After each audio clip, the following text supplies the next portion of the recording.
Hello, everybody. Welcome to the highschoolsportscaravan.com. I'm Jim Powers, and joined as always by one of the voices of the High School Sports Caravan, John Edwards. And glad to be back. District final week all around the state, but the ante is a little bit higher in Class 6. It not only is the district final, it's also the state quarterfinal. And we're going to have on Mission.tv Jeff City and Howland. John, you're talking about a power for many years, a tradition in Jeff City against a Howell team that over the last 8 years has really started their tradition. You're looking at a powerhouse in Jeff City. They're a 10-time state champion, and they let you know it on their website because that's their banner, 10-time champion. But this is a team that's really powerful on the defensive side of the football, and I think that's what's really helped them on the offensive side. Defense, front seven, they get after it. Watch some film of their last couple of games on the internet. Their defense really gets after it. Austin Gerloff, their defensive leader from their linebacker position, 127 tackles for the season, a ridiculous number. He's over 10 tackles per game, 3 sacks, and 1 interception. You know what? I watched their game last week against Zumwalt West. Zumwalt West, the issue with that game, and you just can't do this against Jeff City. You get down by 3 touchdowns early, you're not coming back because they're going to stiffen up that defense. But then Zumwalt West was able to do some things, and I think this is going to be a matchup between two outstanding defenses. But the question is going to be, can the Jays stop Sutton Smith? I don't know. They're really going to have their hands full stopping Sutton Smith. This is a kid that's got 25 touchdowns on the season and over 1,700 yards of rushing. And, I mean, this is a guy that we saw earlier this season. He had 49 carries for almost 350 yards, and there was no stopping him. But the scary part right now is Desmond Nebo is back, and he was a kid that got injured in week 1. Yeah. He had an ankle injury, limited on his touchdowns for the season, just 25 touches. But he's got 5 touchdowns on the season, so you get that you can get the option. In week 1 when we saw them play Webster Groves, they would put Nebo in the backfield and move Sutton Smith out to the slot, and really that stretched the Webster Groves defense out. So it's a dynamic that Francis Howell can throw at Jeff City on tomorrow night that really could confuse the defense a little bit for me. And going into the game tomorrow night, the X factor in the game for me tomorrow, Jim, is Connor Flynn. Yeah. He's a guy who plays both sides of the football, a phenomenal wrestler. He's going to be going to West Virginia next year to be a college wrestler. 29 carries, 181 yards, and limited carries. He's got 29 catches for 376 yards on the season. So really, he's the X factor. And one of the things we talked about with Francis Howell is we know they're going to run the football, but the question is, could they be effective in passing the football? And we said in order for them to go to the Dome, they need to pass the football a little bit. So the pressure is really going to be on Sam Hefner tomorrow night to be controlling of the football, but he's going to have to he's going to have to pass the football some. Yeah, you look at that lower bracket, you've got Howell in Jeff City, then you've got Blue Springs and Rockhurst. The bad thing about Howell is if they win on Friday night, they're traveling no matter what. They cannot host a game next week. So a lot of eyes are going to be on that lower part of the bracket because a lot of people are saying that the western part of the state, whoever can come out of that lower half is going to win the state championship. And you've got Rockhurst, who's playing extremely well. You got Blue Springs, who's bouncing back a little bit. They kind of had their troubles a little bit mid-season, but 2 great atmospheres, 2 great games on that lower part of the Class 6 bracket, and I think everybody's going to be looking forward to that week off after the semifinals next week. Yeah, no, absolutely. But I think if Howell can eke out a win tomorrow night, I think they have a good shot against Rockhurst because Rockhurst and Jeff City are similar style teams. So I think they have a good chance going up consecutive weeks against the same style. And Rockhurst only beat Blue Springs in their regular season matchup by a single point. So a lot of great football out in Kansas City tomorrow. Let's go to the top part of the Class 6 bracket. You've got CBC and Hazelwood Central. Speed versus speed. Defense versus defense. If you're going to get the CBC on Friday, you might as well get there at like 3 in the afternoon if you're going to get a seat because it's going to be a packed house over on 40. That outer road will be closed tomorrow night by like 5:30. They'll I be have parking I down by put Bo Button's office in Mobap on Friday night. I mean, in all seriousness, this is probably the marquee matchup in the state. I think in any class, any division. Once again, you've got Mike Glass looking to get back to the Dome. He took Francis Howell there when he was a sophomore, was 52 seconds away from taking Hazelwood Central there last year. This is a team that was built for this year. They've got great weapons all over the place. And CBC, they've just been that quiet monster all year long. And you talk about Trey Bryant, you talk about what they're able to do. This is just going to be, defense versus defense, but speed versus speed. if you look at what this Francis or the Hazelwood Central team has done, Jim, and you talk about Mike Glass, not only is he a football player, but he's a basketball player too for this He's basketball a team. heck of a basketball He's player. he's a phenomenal two-sport athlete for Hazelwood Central.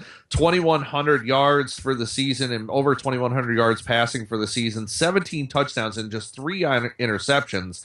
And he also led the team in rushing too. So it's not like he's just a stand in the pocket kind of quarterback. He's going to scramble. He's going to get his yards. Almost 3,000 combined yards for Mike Glass. And he also has Xavier Sneed. Now, Xavier Sneed, we know, is a phenomenal basketball player because he's gifted with his height. But he led the team in receiving with 676 yards and 7 touchdowns. But he also has Jordan Croft, another basketball player. So it seems like these guys work together in groups. And Mike Glass is the point guard for the basketball team, so he knows how to distribute not only the basketball, but he knows how to distribute the football as well. Yeah, you talk about two coaches that just got to be absolutely loving life. Van Vanette on the football side and Josh Martin, our good friend, on the basketball side. I mean, it's great to see those kids go in multiple sports and, being successful in the high level. Let's talk about CBC. Scott Pingle, once again, has his cadets primed for a run. They lost in this game last year. They want to see what they can do to get past that semifinal. If you're going to look at the CBC team, you have to look at the running back position because Trey Bryant led the team in combined yards with 990. Kalen Taylor right behind him with 984 yards. And you're talking combined between the two of them over 30 touchdowns for the season. So everything for CBC is going to be based off their running game. My X factor in the game is going to be their field goal kicker, Caleb Meinzer. 12 field goals on the season, 69 point after attempts. He was second in team scoring with 105 points behind Trey Bryant's 108. Got to remember, this is a team that has shifted their focus offensively. When you had a Dalton Demos at quarterback, you had some of those other kids, it was a pass-oriented offense. This year, they are more run, and you kind of see how Scott Pingle has adapted with the times. My X factor, it's going to be the big guys up front. It's going to be those guys. Can they open holes against a very stout Hazelwood Central defensive line? If they could control that front of Hazelwood Central, they could have a very easy go of the afternoon because it's a time possession game at that point. If you're going to run the football, you're going to run the clock, and everything will be in your advantage. And Coach Bingle will take really good advantage of that, especially on his home field. Absolutely. So CBC Central in one district final. Then you've got the surprise team in Lafayette.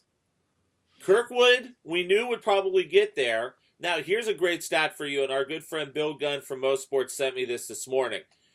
Cameron Scales, from the quarterback over at Lafayette, and Will Hadler, the quarterback for Kirkwood, have each thrown for 1,938 yards. Wow. Freaky. And we've had a chance to see both of those quarterbacks in action this season.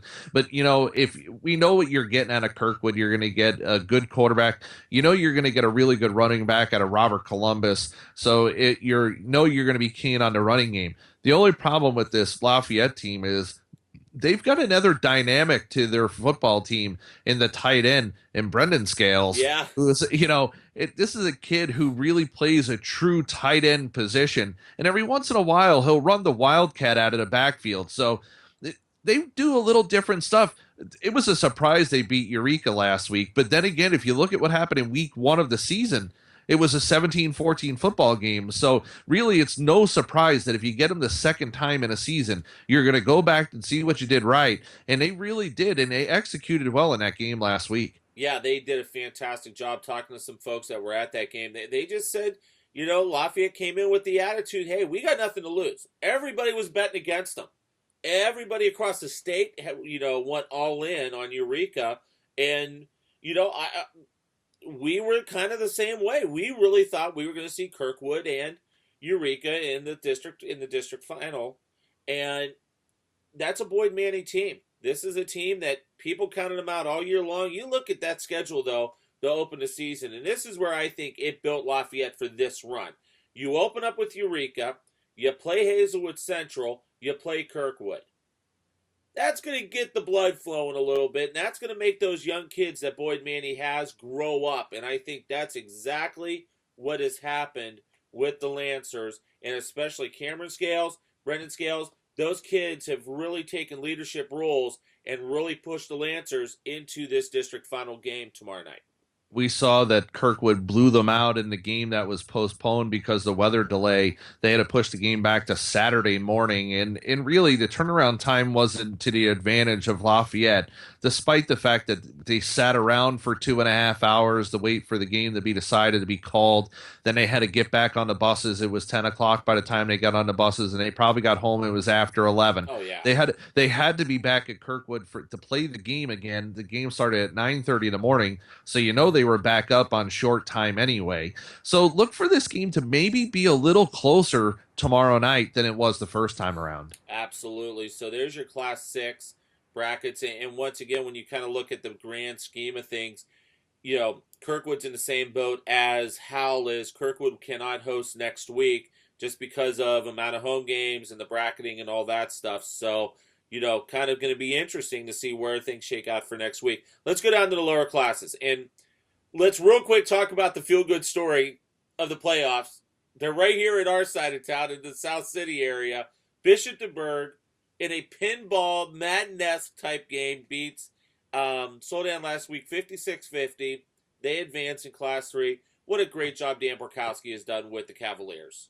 If you think about it, up until this year, they'd never won a state football playoff game, and now they've won 2. Yeah. And they've got, and really, listen, tomorrow is going to be a tough contest for them. But you know what? You build off the success that you've had this year, and I think that's what's going to happen with DeBerg for years to come, because they do have good football players that maybe are a little bit, hey, we don't have the talent, we can't compete. This year, they've learned how to compete, and they've been in every game, whether they've won or lost. And they've picked up a couple of playoff wins now. So maybe momentum in a home field game on Saturday afternoon helps them out a little bit. Yeah, but they run into the buzzsaw called John Burroughs, so that'll be an interesting matchup. But, once again, I went over and watched some preseason practices over at DeBerg, and, not a lot of numbers, but kids that just got after it and worked hard. And that's just a great sign. And it was great to see DeBerg pull that win off and advance into the district final there. Let's talk about Afton.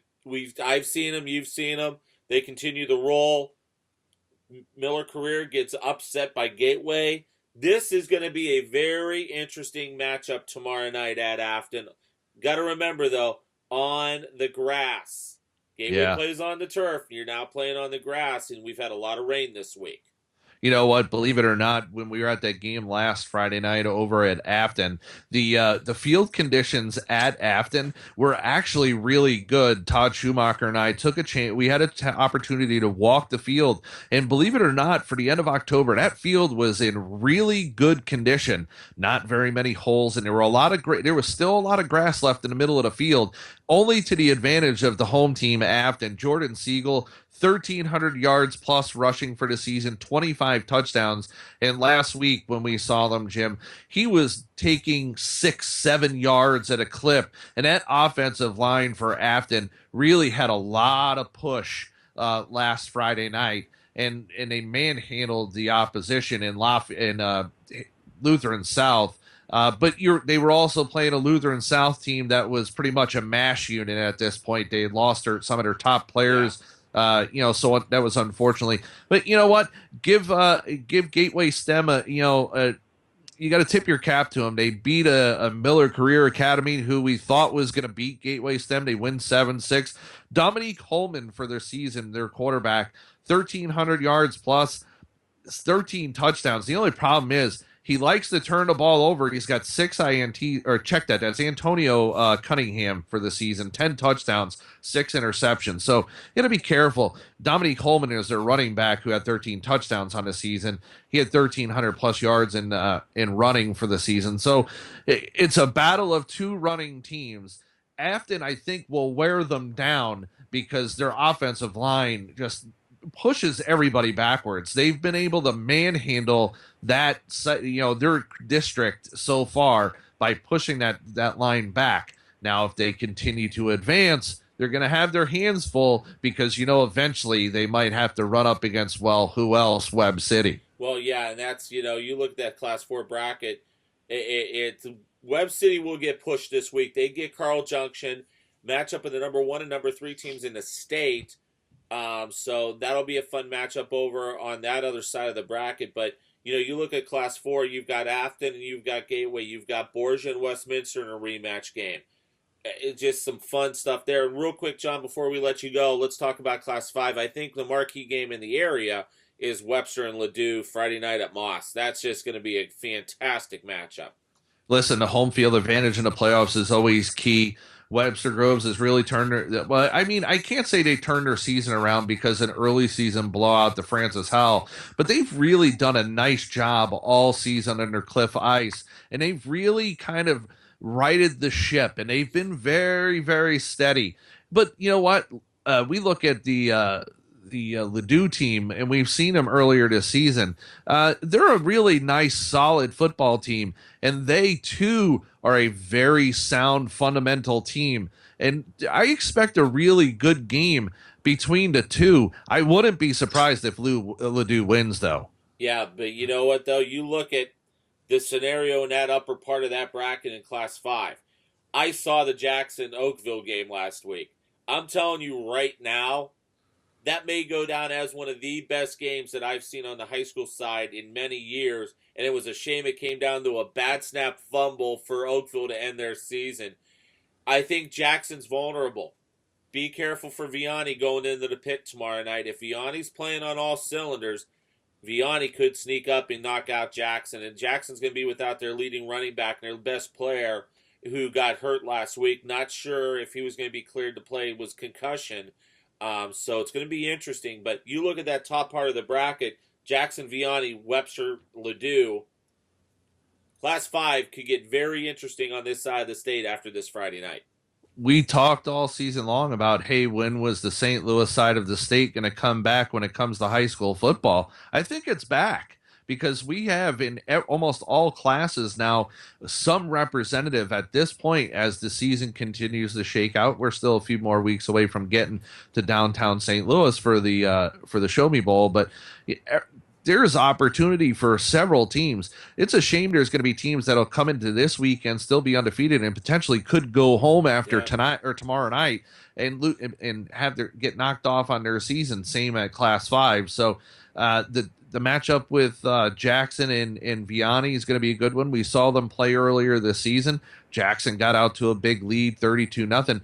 Vianney came back in the second half. They scored the last 15 points of the game, and they had an opportunity to move the ball, but a miscue by the quarterback who took a knee instead of spiking the football really killed them for the standpoint they're going to run one more play and taking a shot at the end zone. No, I agree. I think Class 6 is a little bit more balanced this year.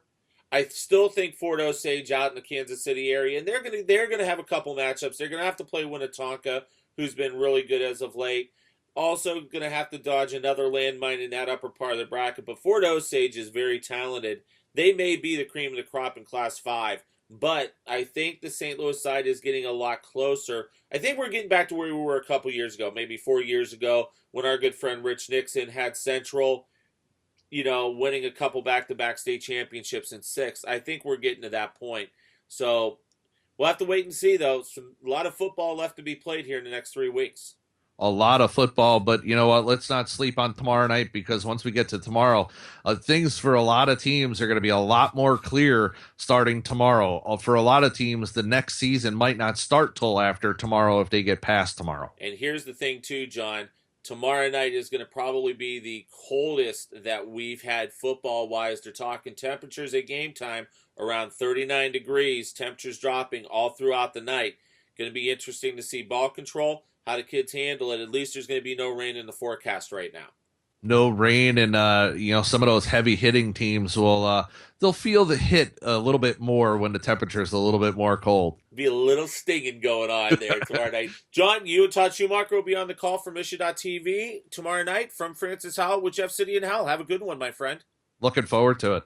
John Edwards, Todd Schumacher, once again, we'll have the call from Francis Howell. I'll be on the Fox 2 Prep Zone tomorrow night. I will be over at Kirkwood, so we'll have Class 6 covered for you tomorrow night with the High School Sports Caravan. Make sure you check out the webpage. All sorts of great things coming down the line. Also, new feature to our website, all the scores. You'll be able to keep up to date on all the scores from all around the area and the state of Missouri right at the bottom of our webpage. We're very excited about that. For John Edwards, I'm Jim Powers. Thanks so much for stopping by. We'll talk to you next week as we preview the state semis in Class 6 and the state quarters in Classes 5, 4, 3, 2, and 1 right here on the highschoolsportscaravan.com.